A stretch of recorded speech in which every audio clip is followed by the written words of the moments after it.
Muy buenos días a todos nuestros hermanos, paz y bien, carísimos hermanos, un día más con ustedes. Está aquí para compartir algunas cosas el hermano Luis Mi Diego, el menor de todos ustedes. Empezamos hoy también, como cada día, con la oración de entrada. Y decimos, omnipotente, santísimo, altísimo y sumo Dios, todo bien, sumo bien, bien total, que eres el solo bueno. A ti tributamos toda alabanza, toda gloria, toda gracia, todo honor, toda bendición, y te restituimos todos los bienes. Hágase, hágase. Amén. Saludamos por aquí, que acaba de incorporarse con nosotros, Alejandro Valderrama Pozo. Paz y bien, mi hermano. Ahora decimos todos juntos, oh alto y glorioso Dios, ilumina las tinieblas de mi corazón, dame fe recta, esperanza cierta, caridad perfecta, sentido y conocimiento, Señor, para que cumpla tu santo y veraz mandamiento. Amén. Bueno, pues hoy continuamos con el libro que empezamos ayer, editado por Álvaro Pombo, titulado Vida de San Francisco de Asís, una paráfrasis, y dentro de él el título que nos lleva hoy es, en el tema 2, dice la canonización como desactivación. Empezamos. Es fácil decirlo. Todos formábamos parte de la fraternidad creciente de los hermanos menores que había fundado el bienaventurado Francisco. Es tan fácil decirlo que no se entiende bien. La distancia existente entre quienes estuvimos con él desde un principio hasta su muerte y quienes fueron incorporándose a la fraternidad todavía en vida del hermano, o luego después hasta 5.000 hermanos menores, se decía. Entre nosotros y todos los demás había a favor nuestro una diferencia que no era un privilegio, sino más bien una inquietud constantemente temporada por la conversación y por la oración. Presente, sin embargo, con la fuerza omnipotente de lo entrevisto, la parábola evangélica, la significación que el hermano Francisco había querido dar a su vida y también a las nuestras, al adoptar el Evangelio como forma de vida. Era muy fácil ser franciscano, no entonces acompañado a Francisco en sus ideas y venidas por la Umbría, la Toscana y el Ducado de Spoleto, con ser muy difícil resultaba muy fácil porque no se requería ninguna interpretación. Hacer lo que él hacía, imitarle en el nombre del Señor, era ya entender el significado de lo que hacíamos nosotros. En su espejo de perfección nos veíamos sin sombras, firmes y reducidos, y con nosotros se reflejaba todo el universo, los cielos y la tierra, las plantas y los animales y los hombres. Y en ese duro y cálido espejo solar no se distinguía la emoción de la acción de sus significados. No hacía falta glosar las reglas o el testamento franciscano mientras él estaba con nosotros, porque con él entre nosotros no había duda, no nos equivocábamos, errábamos y volvíamos al camino, dormíamos en un pajar hasta el alba. No necesitábamos decir ser franciscano es ser así. Pues el ser así de nuestra vida coincidía sin hiatos. Los hiatos venían ahora. Ahora las contradicciones no se reabsorbían y las heridas incluso más mínimas parecían no cerrarse nunca. Roto el espejo de perfección, el significado de nuestra vida se dividió en dos partes, ambas presentes en la convivencia de San Francisco, integradas ambas en su vida ejemplar. Pero, ¿y nosotros?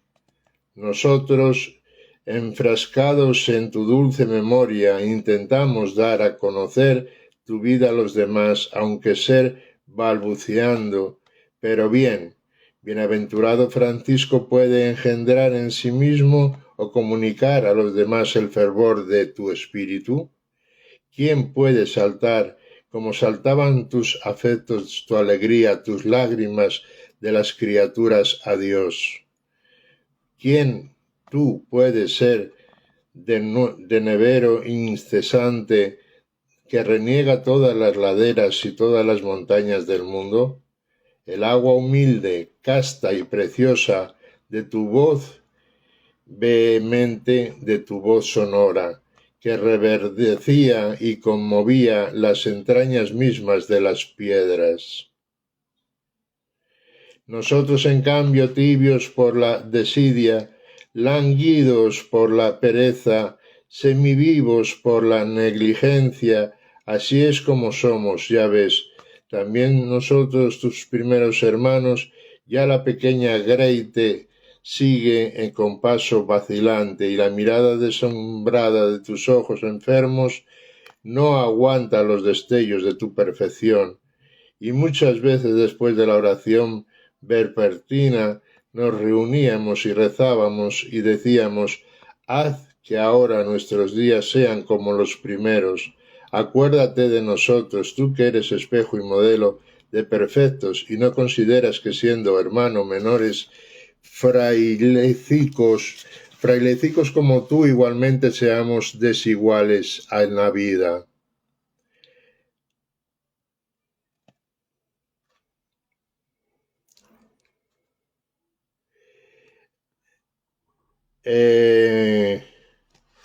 Aquí nos comenta Alejandro Valderrama Pojo, dice: ¿qué oración me recomienda para rezar a San Francisco todos los días? Bueno, oraciones hay varias, pero la que en sí más utilizamos es la que acabo de decirte ahora mismo, la que acabo de leeros, que dice: oh alto y glorioso Dios, ilumina las tinieblas de mi corazón, dame fe recta, esperanza cierta, caridad perfecta y sentido conocimiento, Señor, para que cumpla tu santo y veraz mandamiento. Esa es, digamos, la que más utilizamos, pero tiene bastantes más. Otros días iremos viendo otras oraciones. Pues bien, hermano, seguimos hacia adelante y decimos: y esto era todo. En esta oración que rezábamos de continuo se concentraba todo lo que anhelábamos y lo que teníamos y lo que temíamos. Perder ahora que en el mundo exterior estallaban las guerras, cristianos contra cristianos, cristianos contra no cristianos, el emperador contra el papa, el emperador contra los nobles, el pueblo contra todos, pero sobre todo nosotros mismos. Los hermanos menores, divididos por la ausencia y por tu incompetencia y por tu competencia maravillosa, porque no era lo mismo ahora para nosotros lo recordado por todos y también por nosotros. No somos, éramos los que mejor recordaban, porque todos nos preguntaban a nosotros, como es natural. ¿Cómo no iba a alegrarnos ver el bienaventurado Francisco canonizado ya 2 años después de su muerte y toda aquella pompa? Allí estaba el pequeño y el grande, el siervo y el libre. Esto era la obra del hermano, la unión de todos, pero la unión en realidad aparente, porque al gozo de la paz había sucedido la turbación y la envidia. La iglesia se desgarraba en luchas domésticas e intestinas.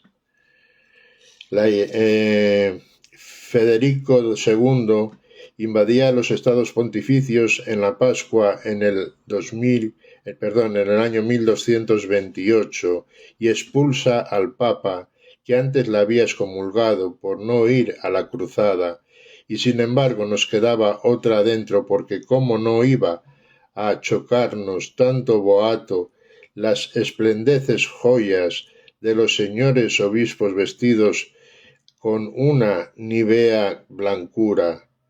No era toda aquella canonización con ser una imagen de gloria celestial, justo lo contrario de la humildad y de la cruz que había tomado Francisco como modelo.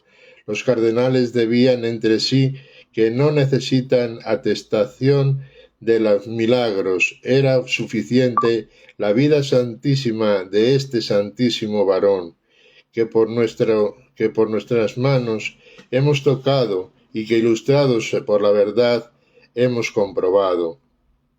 Pero no había esto, no necesitar la atestación de milagros, una quizás inconsciente evitación de volver a pensar todo punto por punto.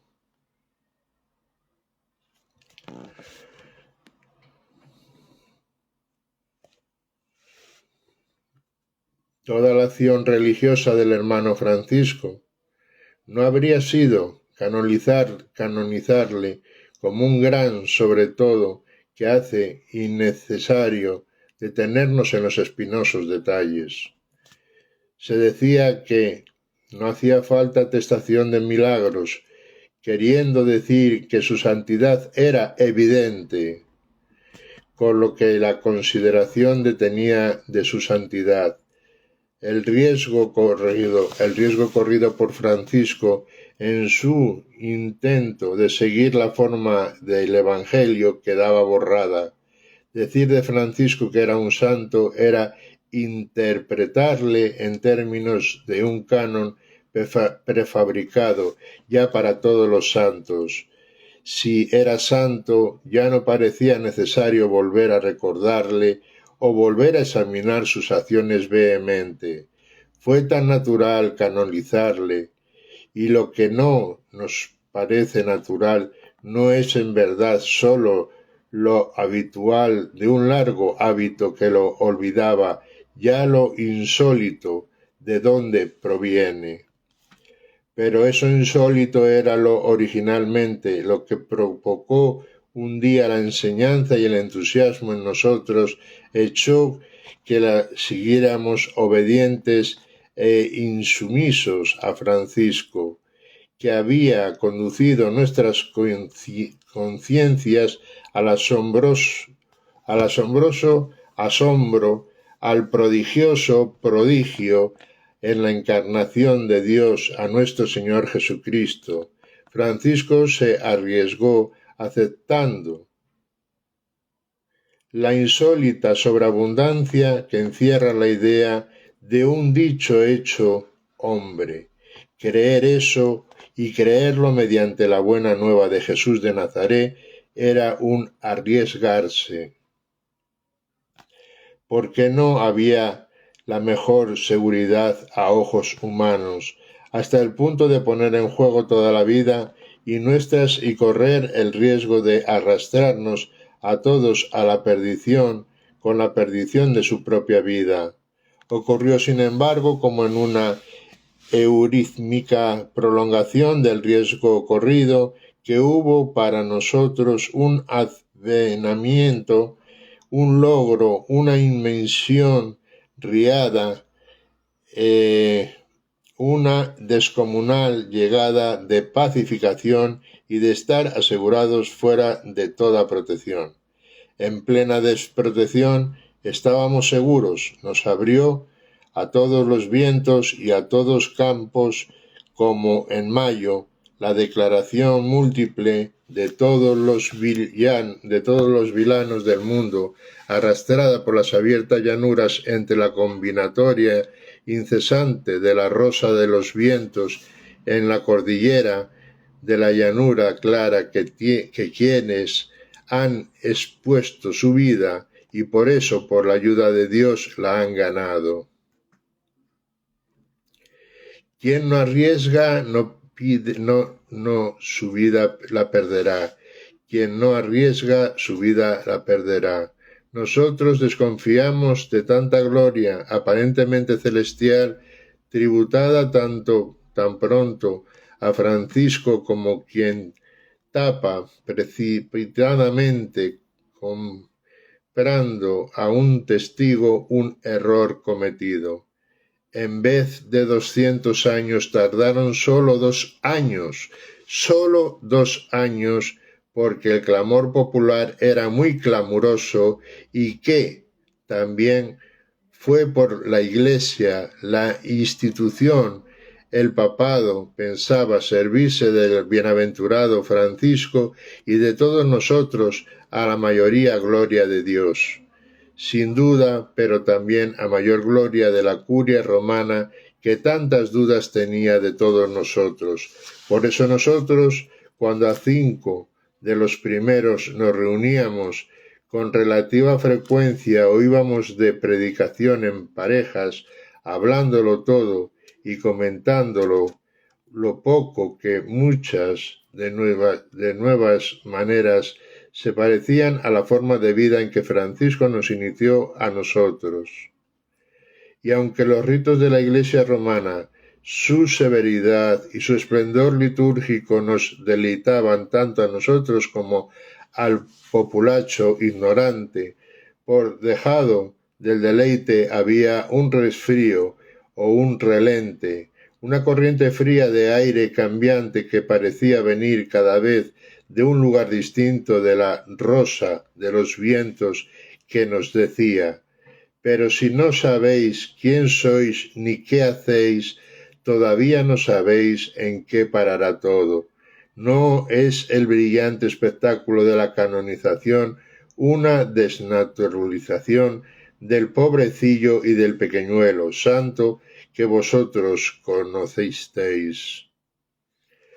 Por eso fue para no abandonarnos a la degradación del temor o la desconfianza, para no dejarnos helar por el hielo del desaliento y del escepticismo, para saber quiénes éramos y quién era Francisco, que nosotros los primeros hermanos menores reunidos empezábamos a recorrer del final al principio y del principio al final la vida del santo en busca de sus auténticos prodigios, su milagrosa aparición entre nosotros, su vida contradictoria y absurda, sus faltas y sus privaciones, para iluminar lo contrario de sus pecados, sus virtudes y en especial la imagen de Dios que le guiaba lo mismo que a nosotros.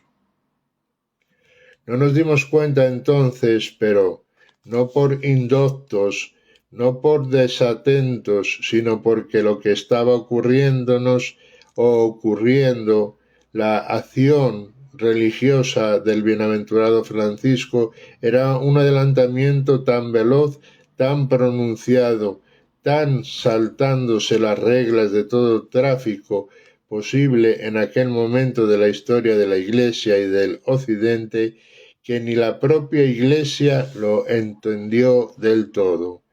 Se limitó a beatificarle a los 2 años de su muerte, sin detenerse apenas en los detalles de su vida, alegando que una vida tan obviamente santa no requería milagros para dar lugar a la beatificación, por lo cual, sin embargo, fue una reducción de San Francisco y una reconducción de su alejamiento al glorioso olvido de las hornacinas y de los templos y de los altares.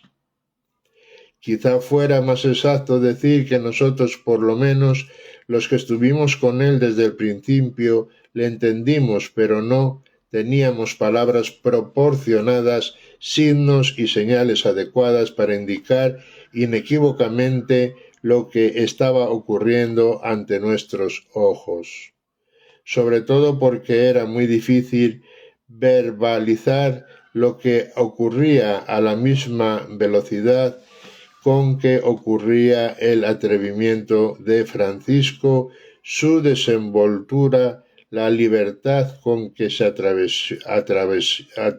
atrevió a causar no sólo su propio desamparo, sino también el nuestro y el desamparo de Santa Clara y de todas las mujeres que siguieron su ejemplo.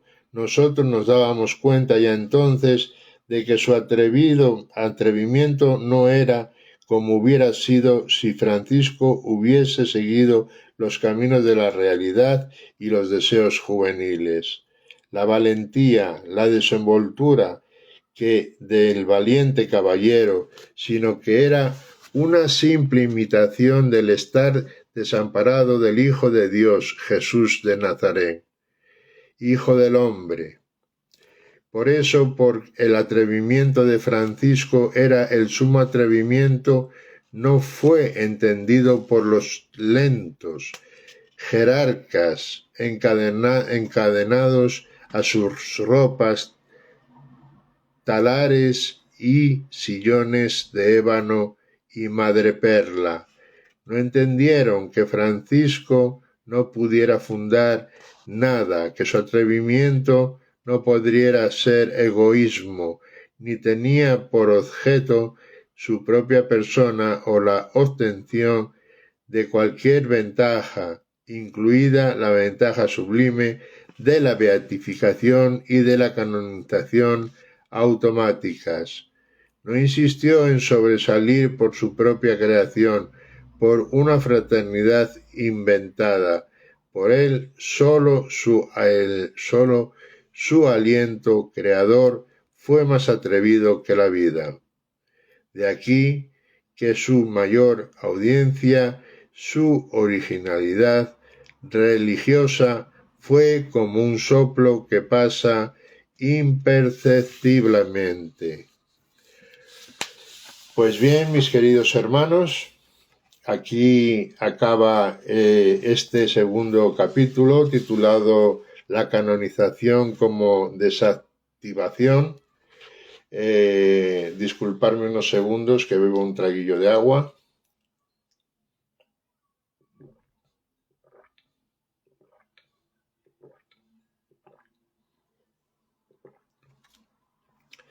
Bien, gracias. Pues nada, vamos a comenzar ahora con el tercer capítulo, hasta donde podemos llegar, que se titula Por los caminos de la realidad y del deseo. Nos enseñó a ser fieles al Señor en las cosas pequeñas, nos enseñó a no ser de los que cada vez se muestran más cansados, a no ser como aquellos que dejan que se eche a perder la alegría. Nosotros éramos sus semillas, nosotros sus hermanos, sus hijos. A nosotros nos encomendó la preocupación por los pobres que todavía le aguardan en las plazas de todos los pueblos, en los atrios de todas las iglesias, en las puertas traseras de todas las grandes abadías y palacios. Nosotros que estuvimos con él, que nos alegrábamos con su alegría, nosotros que aprendimos a celebrar al Señor con las oraciones vehementes del bienaventurado hermano. No necesitábamos para acordarnos de todo, recordar muchas cosas. Cualquier utensilio, casi cualquier anécdota, casi cualquier recuerdo suelto, como un verso pronunciado en voz alta por cualquiera de nosotros, evocaba toda una vez la vida del hermano Francisco después de su muerte, después de su beatificación. Hubo muchos inviernos, envejecimientos, recordándole y rezando, y en muchos de nosotros, en los que mejor le conocíamos, se iba colocando como se filtra por las paredes más compactas un hilillo de agua. El desconcierto ante las novedades y las variaciones que en nombre del hermano Francisco se produjeron entre nosotros, que no éramos ya simplemente una hermandad de hermanos. Disculpadme, desde aquí felicitamos a Choliduce, paz y bien, mi hermano, que también se encuentra entre nosotros. Estábamos diciendo de hermanos menores, sino miembros de una nueva y poderosa orden de los hermanos menores. Bien, es cierto que no solo nos marginaban las nuevas maneras de entender la regla y de vivir según la forma del Evangelio, también nos marginaban nuestras edades y nuestros achaques, la cadencia más lenta, rumiante del tiempo de la vejez, cuando rodeados de los hermanos jóvenes no acabábamos de sentirnos del todo ni jubilados ni jubilosos, ni padres ni abuelos de ninguno en concreto. Contra esto teníamos que luchar contra nosotros mismos, para también teníamos que oponernos dentro de los límites de la caridad a lo que quería hacer con la nueva organización de la fraternidad y con la figura de nuestro santo fundador. Por eso empezábamos a preguntarnos y a preguntar, ¿y a quién mejor la había conocido el joven, de joven, al hermano Bernardo, como fue Francisco, antes de llegar a ser quien llegó a ser? Recorríamos la juventud recordada, la irrealidad fragante de aquella juventud recordada que era también nuestra, en busca de signos inequívocos de lo que vendría después, en busca de firmeza, en busca que el Señor nos perdone, de armas arrojadizas para desbaratar todos los planes. Fruto tal vez solo de nuestra fantasía de ancianos, que contra nosotros y contra el bienaventurado hermano planeaban los recién llegados, los hostiles y los doctos, para quienes nosotros solo éramos, en el mejor de los casos, un centón de recordatorios, un archivo de datos más o menos verosímiles. Así fue como un buen día preguntamos al hermano Bernardo cómo era Francisco de joven. Y ahí el hermano Bernardo nos dejó de una pieza. ¿Que cómo era de joven? ¿Eso queréis saber? Y se detuvo ahí, como otras veces el hermano Bernardo, entrecerrando los ojos y sonriendo como los críos que acaban de planear una diablura. Pues, ¿qué queréis que os diga? De joven fue, casi lo mismo que después. Si bien se mira, no era tan distinto, no lo era. Y añadió entonces Bernardo, pero a ver, ¿es que lo que ahora queréis que os cuente, no lo sabéis ya vosotros mismos todo? Y nosotros contestamos que lo sabíamos todo, a excepción de lo del principio, los años anteriores a la conversión de Francisco y a nuestra llegada. Dijimos, hermano Bernardo, cuéntanos cómo era, tú que lo conociste cuando era un joven rico, el insolente, el petulante hijo del usurero Bernardone, más malo que la tiña, que iba por Asís voceando a altas horas de la madrugada, en días de a diario, inclusive con vestidos caros y chillones, bebido y acompañado por malas compañías. Como Bernardo nos miraba al oírnos con aire sorprendido, insistimos, hermano, Celano no deja lugar a dudas en cuanto a eso, y Bernardo dijo entonces, un poco picado, pues si no tenéis dudas, ¿para qué queréis que yo os cuente nada? Que os lo cuente Celano. Nosotros dijimos, Pero hermano Bernardo, ahora te vas a molestar.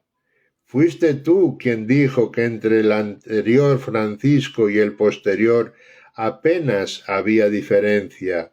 ¿Lo dijiste, sí o no? Dije que por la misericordia de Dios la conversión del hermano no consistió en arrancar lo bueno junto con lo malo y quedarse desnudo. Fue como un labrar con la azadilla, como en primavera se labra, entresacando las plantitas buenas demasiado juntas y arrancando las corruelas y las otras hierbas malas. Se veía que no quería contarnos nada más, no quería extenderse. Lo que había dicho era muy raro, eso de que Francisco era casi igual, pero, Bernardo, tú fuiste el primero en seguirle. Tú lo sabes, que te bendijo a ti especialmente antes de morirse, que siempre cumplías la norma del Santo Evangelio. ¿Sí o no? Y a ti te amaba más que a ningún otro hermano, que dejó mandado que el ministro general y hasta los provinciales te venerasen a ti como a él mismo. Le mirábamos aquella tarde tal como si fuera el propio bienaventurado Francisco. Dinos, ¿en qué se parecían el Francisco de antes y el de después de la gran conversión? Saludamos también aquí a escultor Daniel del Valle. Paz y bien, hermano. Gracias por estar entre nosotros. Seguimos.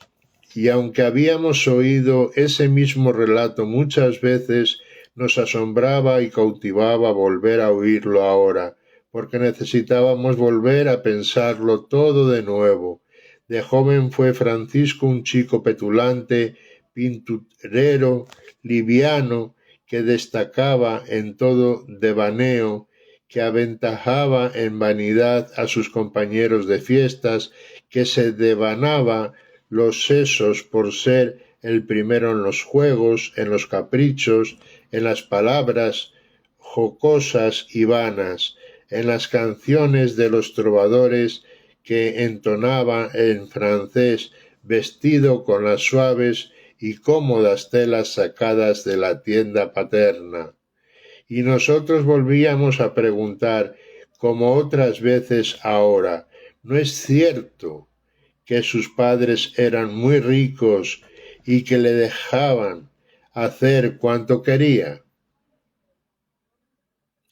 Así era, aunque le reprendían muchas veces por sus despilfarros, en especial su padre, aunque su madre no tanto, que siempre le defendía cuando las vecinas censuraban la prodigalidad de Francisco, diciendo: aún será Francisco un hijo de Dios por su gracia.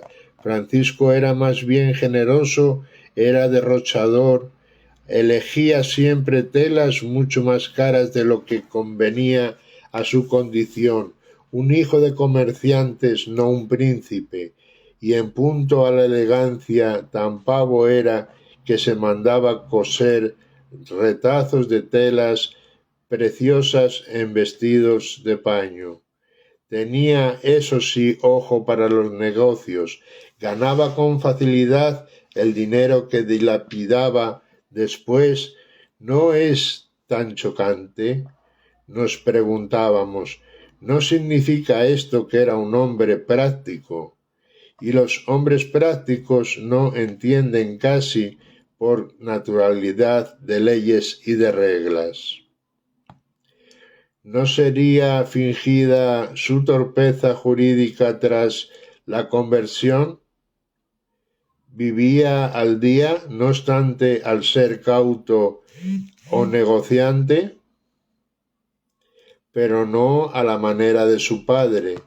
chapado a la antigua, cuya fortuna desperdía en un gran parte del ahorro, sino de la manera mundana y insensata de la bullente juventud que ganaba mucho y gastaba mucho a imitación de la juventud de la nobleza, que teniendo de todo desde el nacimiento consideraban elegante botar la plata en las fiestas, si era cortés y bien hablado, de trato muy humano, hábil y afable, con lo cual muchos le seguían imitando su comportamiento, su vehemencia y su jovialidad. Quiso ser caballero, por eso tomó parte en la guerra entre Perusa y Asís, en la que cayó prisionero. Nos asombraba que el bienaventurado Francisco, que siempre había insistido en que no necesitábamos dinero, mostraba de joven excelentes habilidades de comerciante y fuese, según se decía, más ladino aún que su padre. Pero entonces, ¿dónde estaba lo malo? ¿Qué era lo que estaba tan mal? El mal estaba en que se hallaba sometido al señorío de los demás, y era como todos, disfrutaba y gozaba como todos los demás lo hacían. Se aproximaba a medida que crecía más y más cada vez a la mediocridad, al término medio, a la medianía, al aplanamiento. Vivía en la plenitud la tendencia de tomar ligeramente la vida y a facilitar las cosas, alejado de toda responsabilidad de ser sí mismo. Pero hermano Bernardo, también entonces era Francisco auténticamente el mismo. ¿Es eso lo que quieres decir?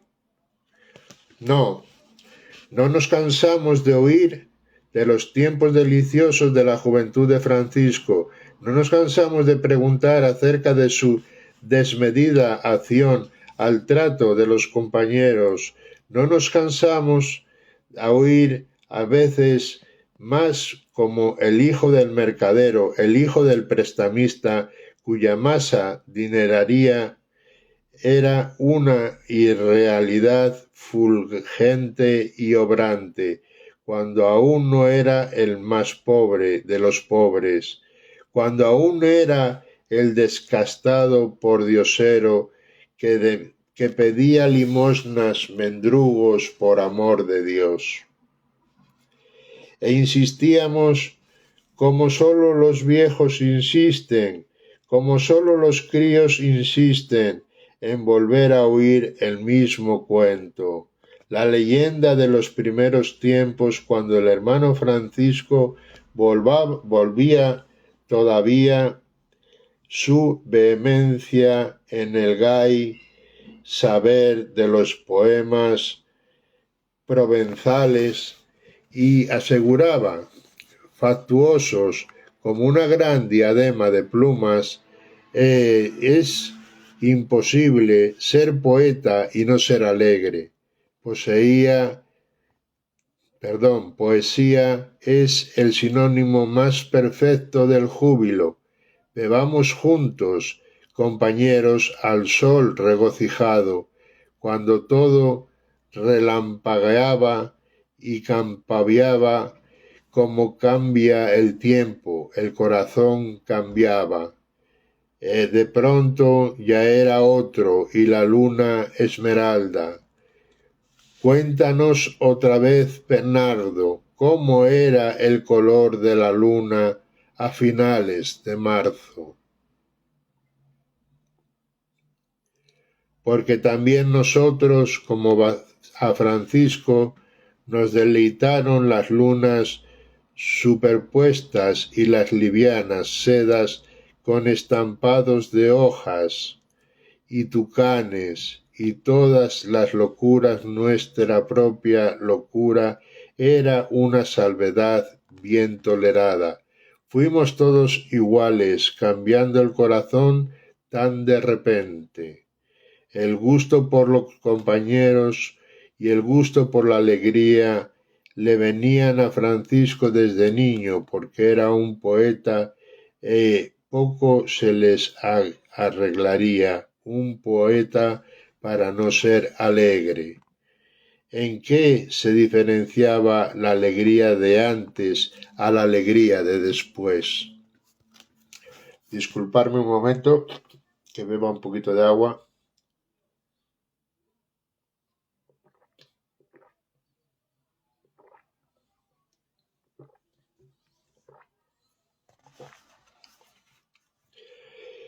Pero porque estaba alegre el bienaventurado Francisco el año que estuvo encarcelado en Perusa, aquel año 1202-1203, sí estaba en la cárcel. No hay algo raro en eso. Si bien se mira, es un poco anormal, o por lo menos es una rareza estar alegre justo donde nadie lo está. Durante un año asombró a sus compañeros de prisión con una constante alegría. Se le oía canturrear. Eso es una rareza. Era una distinción, no se olvide, dentro de lo malo, casi más distinción que una gran distinción. Los que de Perusa le clasificaron no con los del pueblo de Asís, no, sino con los honorables burgueses, corría la misma suerte que corrieron los hidalgos de Asís, un encarcelamiento elegante, ennoblecedor, incluso un honor en el fondo, un reconocimiento en el fondo de su crecimiento figura de burgomaestre, un igual entre igual, capaz, además, de mostrarse estoicamente libre de la prisión, con las solas fuerzas del ánimo. Estaba en medio de todos, pero era el primero de todos, porque su ánimo regocijado era invencible, y no era casual que se recogiera. Dejó dicho bien claro el porqué. Hermanos Bernardo, hermano Gil, todos los recordábamos. Es que no sabéis, llegó a decir el creído, que me espera un gran porvenir, que llegará un día en que todo el mundo me honre y caiga a mis plantas. Hermano Bernardo, ¿qué santidad hay en esto? No hay ninguna, ni la más mínima pizca de santidad, más bien al contrario, la soberbia de la vida, la gloria quería ser honrado como un gran caballero e iba a serlo, claro que iba a serlo, pero justo al revés, porque entonces el bienaventurado Francisco no sabía quién era. Se ignoraba a sí mismo y no se conocía, y no es que no estuviese pendiente de sí mismo, demasiado inclusive, el deseo de sí es lo que tenía. Oh, lejanía del bienaventurado Francisco, promesa ensimismada como los mudos cerezos de la hurtada inverniza que fingen dormir y que han olvidado su savia petulante. Francisco era petulante, la energía y el regocijo eran su savia petulante, y el renuevo que había de venir quizá pronto no estaba injertado. Era sólo la posibilidad remota del mundo en que vivía el occidente cristiano, que ahí estaba sin sabor y sin gracia, unidimensional y uniformemente acelerado hacia la medianía perfecta de la gloria, la fama, al cabo de un año, en el año 1203, lo soltaron y quizá lo sintió porque era ladino y la cárcel vestía mucho, honraba, perdón, incrementaba el yo espúreo y el yo común, el yo mismo Francisco, del hijo de Pedro Bernardone, encarcelado con hidalgos y contagiado de su vulgar deseo de acciones nobles que tanto rebrilló entre 1203 y 1206, hasta que en un torbellino, en el tonteo de los festines y las canciones provenzales, lo lógico a su edad, al cumplir los 22, cayó enfermo. Gracias a eso se detuvo un poco. La santidad brillaba, aunque por su ausencia, salvo que se quiera llamar bondad a cualquier cosa, a la bohemia, al buen humor y al ser simpático. El bienaventurado Francisco, a los 22 años, no podía estar más lejos del bienaventurado Francisco que llegaría a ser. Era lo más alejado de la vehemencia y del poder creador, es decir, era sólo un buen chico, un buen vanidoso, un nuevo rico, un don nadie con ciertas pretensiones y súbitamente durante semanas o meses da lo mismo, de pronto tendido en el lecho, enfermo, sudoroso, insomne, agitado, temperaturas altas y obstinadas, pesadillas, debilitamiento, delirante, entre pesadillas, fatigado, ansioso, deprimido, inerme. De la enfermedad se repuso lo suficiente para volver a lo mismo, por no para seguir del todo siendo el mismo. Después de la enfermedad comenzaron a pensar dentro de sí cosas distintas de las que acostumbraba. Esto es descriptivamente válido. La enfermedad hace las veces en el relato de Celano, de un dinamismo que baja los mecanismos de defensa, los mecanismos de autocrítica. Así lo cuenta Celano, y cuando ya repuesto un tanto y apoyado en un bastón, comenzaba a caminar de acá para allá dentro de la casa para recobrar fuerzas. Cierto día salió fuera y se puso a contemplar con más interés la campiña que se extendía a su alrededor, mas ni la hermosura de los campos, ni la frondosidad de los viñedos, ni cuanto demás deleitoso hay a los ojos, pudo en modo alguno deleitarle. Maravillábase de tan repentina mutación y juzgaba muy necios a quienes amaban tales cosas. A partir de este día comenzó a tenerse en menos sí mismo y a mirar con cierto desprecio cuantos antes había admirado y amado, mas no del solo ni de verdad, que todavía no estaba desligado de las ataduras de la vanidad, ni había sucedido de su cerciz el yugo de la perseverancia, de la perversa esclavitud, porque es muy costoso romper con las costumbres y nada fácil arrancar del alma lo que en ella ha prendido.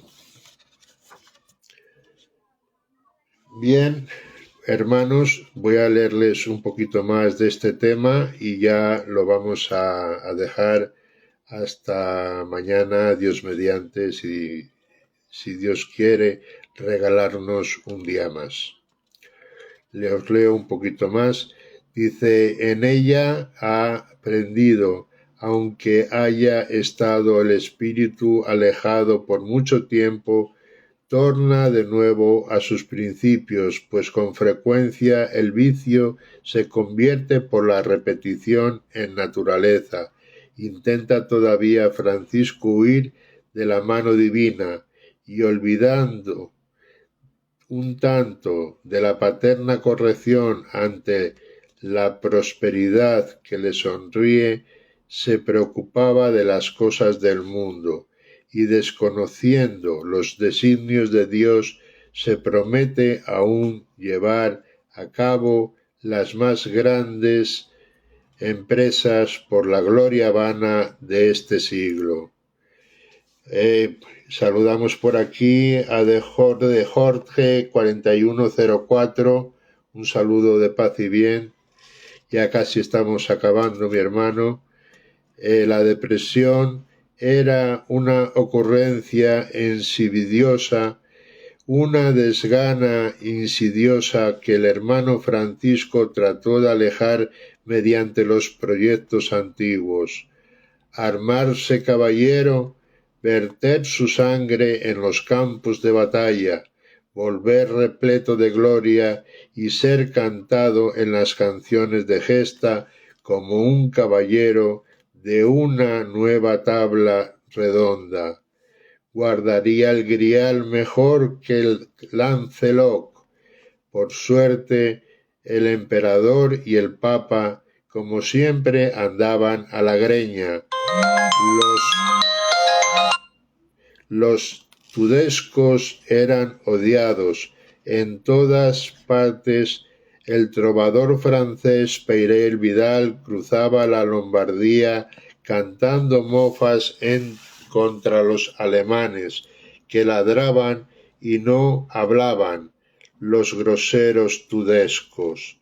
Tan pronto como llegaron las noticias a Asís, todos los chicos bien se quisieron alistar en el banderín de enganche del capitán Gualterio de Brienne, que el Papa Inocencio III había colocado al frente para ir a Sicilia. Pues bien, carísimos hermanos, aquí lo dejamos y continuamos con esta parte de que estábamos ahora última leyendo de los caminos, por los caminos de la realidad y del deseo, de este libro escrito por Álvaro Pombo, Vida de San Francisco de Asís, una paráfrasis. Gracias a todos mis hermanos por estar con nosotros un día más y se despide de vosotros con un fuerte abrazo en Francisco, vuestro hermano Luis Mi Diego. Paz y bien, mis hermanos. Así sea, así sea.